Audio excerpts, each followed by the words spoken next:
गांव के किनारे एक छोटी सी ढाबा था जहां पवन, बूढ़े तिवारी जी और गांव का एक और आदमी बातें कर रहे थे। दूर दूर तक सन्नाटा और आसमान पर काला अंधेरा छाया हुआ था। तभी दूर से किसी के दौड़ने की आवाज सुनाई दी। पसीने से भीगा हुआ एक लड़का उनकी तरफ भागता चला आ रहा था। तिवारी जी ने उसे रोककर पूछा। अरे सुमित बेटा, क्या हुआ? इतनी रात को कहाँ भाग रहे हो?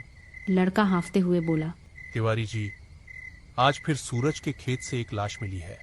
तिवारी जी की आंखें फैल गईं। पवन दंग रह गया। पिछले 2 महीने में ये तीसरी लाश है ना? तिवारी जी ने सिर झुकाते हुए कहा। हाँ, और हर बार एक ही जगह, सूरज का खेत। न कोई गवाह, न कोई निशान, बस इंसानों की लाशें। तीनों के चेहरों पर डर उतर आया। गांव में पहले से ही दहशत फैल चुकी थी।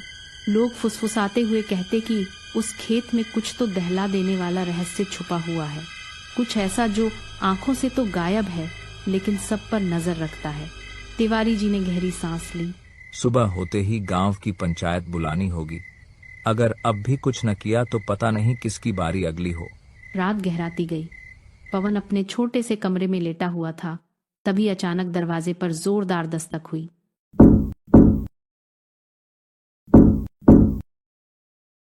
पवन चौंक कर उठ बैठा। इतनी रात में कौन है? फिर से दस्तक हुई। इस बार और जोर से। उसका दिल डर से धड़कने लगा।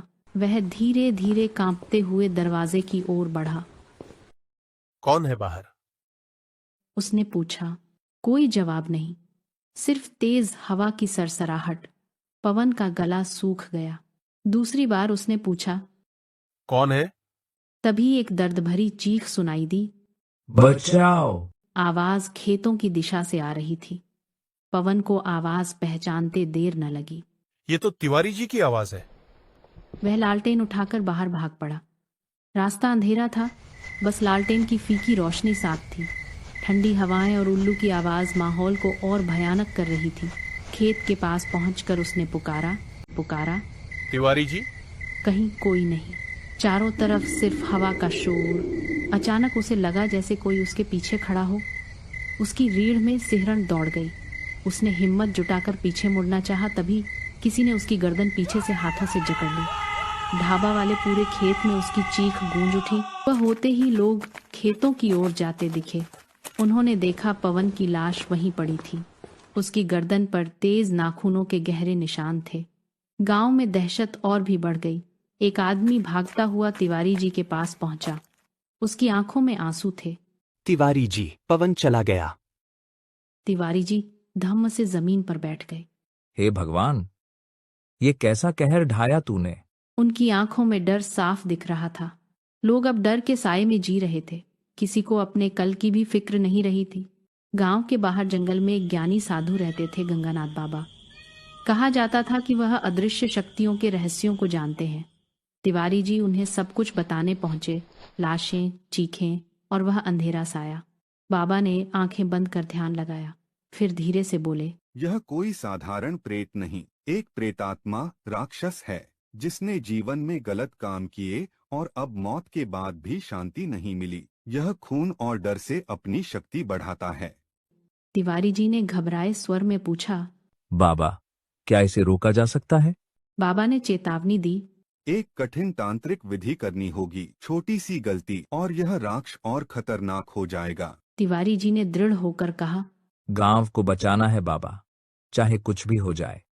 शाम ढलते ही बाबा ने सभी ग्रामीणों को बुलाकर कहा, पूजा पूरी होने तक कोई पीछे नहीं मुड़ेगा, चाहे जो आवाज आए। बाबा की मंत्रोच्चार की आवाज गूंज उठी। ओम नमो काल रुद्राय प्रेतात्मा नाशनाय। तेज हवाएं खेतों से उठने लगीं। किसी की भयानक चीखें चारों तरफ फैल गईं। कई लोग कांपने लगे, लेकिन बाबा चिल्लाए। पूजा पूरी होने तक कोई पीछे नहीं मुड़ेगा, चाहे जो आवाज आए। अचानक गहरी खुरदुरी आवाज फूट पड़ी। मैं लौट कर आऊंगा। और फिर सब शांत।